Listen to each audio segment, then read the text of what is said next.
Welcome, Chief Albanese. Thank you, Mayor, Vice Mayor, City Council members.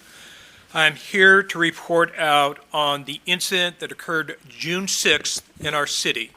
And as you recall, there was allegations of homeless dumping. So our investigation has been completed. I'm going to just do a recap of the circumstances. And the circumstances involved a male subject who walked away from St. Joe's emergency room naked. There were 5 St. Joe staff members that followed the subject out until he landed on a bus bench on Alameda. There were multiple 911 calls regarding a male naked on a bus bench. Our officers got out there and they engaged a male who was very lucid, who knew what he wanted and what he didn't want, and he wanted to be taken to jail. There was no crime associated with his behavior. There was a nurse that was a distance away that yelled out that he's a walk away.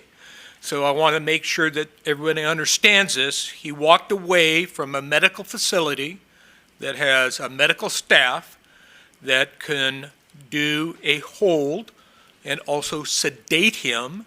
There was no ask by that nurse to detain him, bring him back. So our 2 officers are dealing with a male who is naked, who is coherent, provocative, difficult, and they negotiated with him to put clothes on.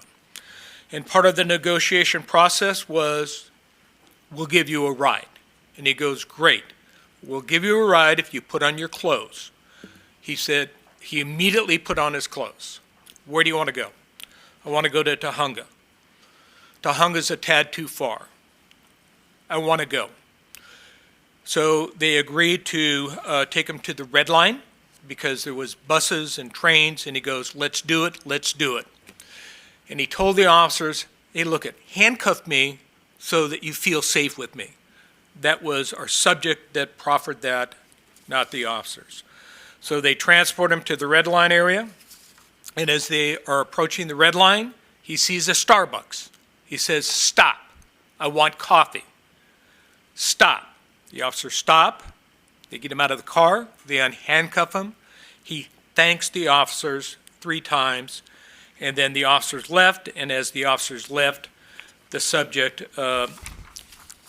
went to the ground and laid on the ground. One of the things that the subject did share with our officers is that he had a leg injury from the war. He did not expand on that. So what did the officers know and did not know? They did not know that the subject was the subject of a man-down call in the city of Los Angeles in Sun Valley. He was transported by the LA Fire Department to St. Joe's, and our subject walked away from St. Joe's. Chief, I'm sorry to interrupt. I just want to be clear. The subject was transported by City of Los Angeles personnel into the city of Burbank? Correct. Correct. And that happens frequently. Sure. This is not an anomaly. LA Fire and other services transport to a regional hospital, which is St. Joe's, and they end up in the city of Burbank.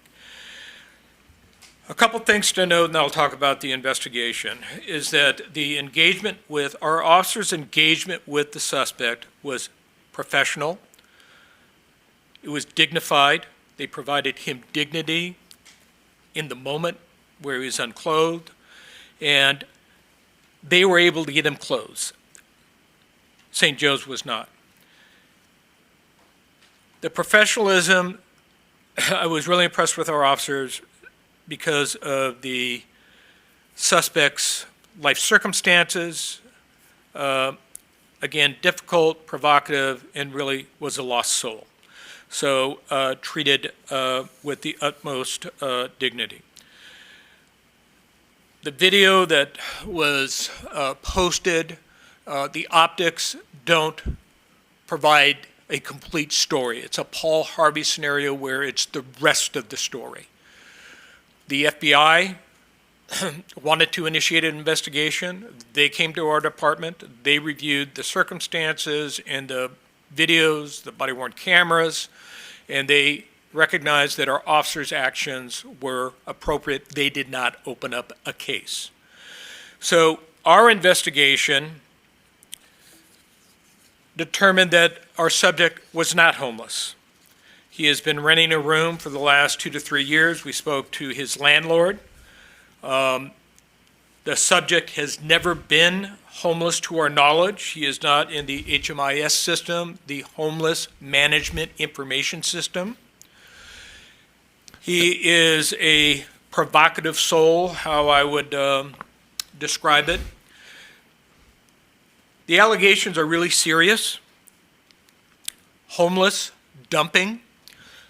I'm disappointed that there was, to my knowledge, no outreach to the mayor, There was not. to the vice mayor, to the city council, to the city manager, to the chief of police as far as what happened and give us an explanation, put us on notice. That never happened. As you know, I worked for LAPD for 38 years. I was born and raised in the city of Los Angeles, went to school, went to 2 universities there. So I still love that city. But for the past 15 years, I worked for the city of Burbank, and we work really hard to be good neighbors. And that absence of communication was disappointing. So I look at a disappointment as an opportunity. So an opportunity moving forward is that we liaison with each other better. That night, I spoke to the chief of police of Los Angeles and asked him, I apologized because we did not know the rest of the story, and he had also not been reached out by anyone from their city council. So it's kind of a head shaker for me, but our investigation has been completed with an asterisk. The asterisk is that the DA's office also wants to review the investigation. We have corresponded with them, and the California Department of Justice, the Attorney General's office, also was sent a correspondence about the investigation. So our investigation is completed. We are waiting for the DA and the AG's office to review the investigation. Tomorrow, we're going to issue a statement that kind of summarizes what I've shared with you this evening, but there'll be a hyperlink to this presentation so it's more personalized, so they hear more words instead of reading stuff. And I believe that will satisfy folks' interest in what happened. Was he homeless? Was it homeless dumping? And that should answer everyone's questions. And I'm going from memory here, but I believe I've covered everything. So that concludes my report out. Thank you, Chief. Mr. Hess, anything briefly to add? I do have one more item, but On this let you guys item. spin it. Not on this item. Colleagues, any brief questions only? Questions? Chief Albanese, just one question for the sake of the record. The rather severe allegation raised by Los Angeles City Council member Paul Krikorian that the gentleman in question was homeless, I want to be 100% clear about this. Your investigation revealed that that was a false assertion, that he is not, in fact, unhoused. So the allegations are unfounded. Thank you. He is not homeless, and it was not dumping. Thank you. Don't think that could be any more clear. Any other questions? All right. Thank you very much, Chief.